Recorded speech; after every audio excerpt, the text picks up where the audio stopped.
Hi friends, நான் உங்கள் Sumathi. Welcome to Pattu's food zone. இன்றைக்கி நம்ம முருங்கைக்காவை வச்சு 6 மாதத்துக்கு கெட்டு போகாத அளவுக்கு ஒரு ரெசிபி தான் பார்க்க போகிறோம். இது முருங்கைக்காய் சீசன் தான். சீசன் இருக்கும்போதே இது போல் செஞ்சு வச்சுக்கோங்க. 6 மாதம் வரைக்கும் உங்களுக்கு எந்த பிரச்சனையும் இருக்காது. வீடியோக்குள்ளே போகிறதுக்கு முன்னாடி சேனலை சப்ஸ்கிரைப் பண்ணிக்கோங்க. வாங்க வீடியோக்குள்ளே போகலாம். இந்த ரெசிபி பண்ணுறதுக்கு நான் இன்னைக்கு 1 கிலோ அளவுக்கு முருங்கைக்காய் எடுத்திருக்கேன். முருங்கைக்காவை நல்லா வாஷ் பண்ணிட்டு கொஞ்சம் பெருசாக கட் பண்ணி இட்லி பாத்திரத்தில் சேர்த்துக்கலாம். இது வெந்து வர்றதுக்கு 10 to 15 நிமிஷம் போல ஆகும். மூடி போட்டு வேக வச்சிடலாம். பாருங்க, முருங்கைக்காய் நல்லாவே வெந்து வந்திருக்கு. முருங்கைக்காய் வெந்துடுச்சுன்னா இதோட ஸ்மெல்லே ஹெவியாக வரும். அதை வச்சும் கண்டுபிடிக்க தெரியலனா இது போல பாருங்க, முருங்கைக்காய் உள்ள இருக்க அந்த சீட் கூட வெளியே வந்திருக்கு. அப்போதான் இது நல்லா வெந்துருச்சுன்னு அர்த்தம். இது சூடா இருக்கும்போது நம்மளால எதுவும் செய்ய முடியாது. இது நல்லா ஆறட்டும்.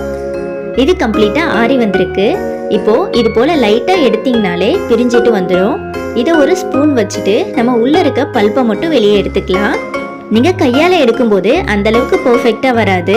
ஒரு ஸ்பூன் வச்சு இது போல எடுத்து விடுங்க. ரொம்பவே ஈஸியா எடுக்க வந்துடும். இதே போல மீதி இருக்க எல்லா முருங்கைக்காயிலையும் நம்ம பல்பை மட்டும் தனியா எடுத்துக்கலாம். பாருங்க, நான் எடுத்த 1 கிலோ முருங்கைக்காவுக்கு இந்த அளவுக்கு நமக்கு பல்ப் கிடைச்சிருக்கு. இதை அப்படியே செய்ய முடியாது. ஒரு மிக்ஸி ஜாரில் சேர்த்துட்டு ஒரு 2-3 பல்ஸ் மட்டும் விட்டுட்டு எடுத்துக்கலாம். ரொம்பவும் அரைச்சிடாதீங்க. பல்ஸ் மூடில் 2-3 பல்ஸ் விட்டு அரைச்சாலே போதும். பாருங்க, இந்த அளவுக்கு அரைஞ்சிருக்கணும். ரொம்பவும் அரைச்சிடாதீங்க, கூழ் மாதிரி ஆகிடும். இந்த அளவுக்கு பல்ப் மாதிரி இருந்தாலே போதுமானதாக இருக்கும். இப்போ ஒரு கடாயில் 1 ஸ்பூன் அளவுக்கு கடுகு சேர்த்துக்கலாம். கூடவே 1 ஸ்பூன் அளவுக்கு வெந்தயம் சேர்த்துக்கலாம். கடுகும் வெந்தயமும் நம்ம ரொம்ப நாளைக்கு கெட்டு போகாமல் இருக்கிறதுக்காக சேர்க்குறோம். இதை மிஸ் பண்ணாமல் சேர்த்துக்கோங்க. இது நல்லா வறுந்து வரணும். கடுகு நல்லா வெடிச்சு பொரிஞ்சு வந்தாதான் கசப்பு தன்மை இல்லாமல் இருக்கும். பாருங்க, நல்லா வெடிச்சு பொரிஞ்சு வருது. வெந்தயமும் இந்த அளவுக்கு நல்லா செவந்து வறுந்து வந்ததும் இதை ஆஃப் பண்ணிட்டு ஒரு மிக்ஸி ஜாருக்கு மாத்திக்கலாம். இதை இப்போ முடிஞ்ச அளவுக்கு பவுடர் பண்ணிட்டு எடுத்துக்கோங்க.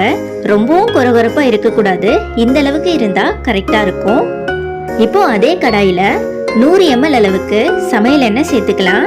நான் இன்னைக்கு ரீஃபைண்ட் ஆயில் சேர்க்கிறேன். நீங்க இதுக்கு பதிலா நல்லெண்ணெய் கூட சேர்த்துக்கலாம்.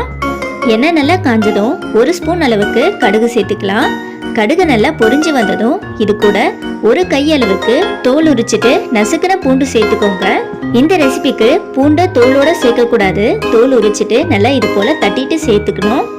இப்போ இது கூட ஒரு 1/4 ஸ்பூன் அளவுக்கு பெருங்காயத்தூள் சேர்த்துக்கலாம். பூண்டு நல்லா செவந்து வறுந்து வரணும். அப்பதான் கரெக்டா இருக்கும். பாருங்க, இந்த அளவுக்கு வந்ததும் இது கூட ஒரு 3 கொத்து கருவேப்பிலை எல்லாம் சேர்த்துக்கலாம். எல்லாம் நல்லா பொரிஞ்சு வந்ததும் நம்ம அரைச்சி வச்சிருக்க பல்பை இது கூட சேர்த்துக்கலாம். கை வச்சு சேர்க்காதீங்க, சீக்கிரமா கெட்டு போயிடும். ஒரு ஸ்பூன் இல்ல கரண்டியை வச்சு சேர்த்துக்கோங்க. அப்பதான் இது ரொம்ப நாளைக்கு கெட்டு போகாம இருக்கும். என்னதான் முருங்கைக்காய் வெந்தாலும் இதில் லைட்டாக பச்சை ஸ்மெல் இருக்க மாதிரி தான் இருக்கும். எண்ணெயில் ஒரு 2 நிமிஷத்துக்கு மட்டும் இதை நல்லா வதக்கி விட்டுடலாம். இப்போ இது கூட 1 டேபிள் ஸ்பூன் அளவுக்கு காரத்தூள் சேர்த்துக்கலாம். இது தனி மிளகாய் தூள். இது கூட 1 டேபிள் ஸ்பூன் அளவுக்கு உப்பு சேர்த்துக்கலாம். நீங்கள் காரத்துக்கு ஏற்ற மாதிரி மிளகாய் தூள் கூடவோ குறையவோ சேர்த்துக்கோங்க. கூடவே ஒரு 1/4 ஸ்பூன் அளவுக்கு மஞ்சள் தூள் சேர்த்துக்கலாம். இதை எல்லாத்தையும் நல்லா மிக்ஸ் பண்ணி விட்டுடலாம். அளவுகள் எல்லாமே டிஸ்கிரிப்ஷன்ல கொடுக்குறேன், செக் பண்ணிக்கோங்க. நம்ம சேர்த்த காரத்தூள் எண்ணெயிலேயே நல்லா வதங்கி பச்சை ஸ்மெல் எல்லாம் போய் வரணும். ஒரு 2 நிமிஷத்துக்கு இதை வேக விட்டுடலாம். எண்ணெய் நல்லா பிரிஞ்சு வந்ததும் இது கூட நம்ம ஊற வச்சிருக்க புளி தண்ணியை சேர்த்துக்கலாம். புளி நெல்லிக்காய் சைஸ்க்கு இருந்தா கரெக்டா இருக்கும். அது கூட ஒரு 50 ml அளவுக்கு மட்டும் தண்ணி ஊற்றி ஊற வச்சுக்கோங்க.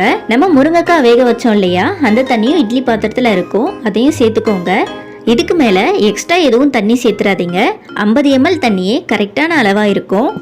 இது எல்லாத்தையும் நல்லா கலந்து மிக்ஸ் பண்ணி விட்டுடலாம். நீங்க இது போல புளி தண்ணிக்கு பதிலா 2 லெமனை புழிஞ்சு கூட சேர்த்துக்கலாம். கடைசியா நம்ம வறுத்து அரைச்சி வச்சிருக்க பொடியை இதுக்குள்ள சேர்த்துக்கலாம்.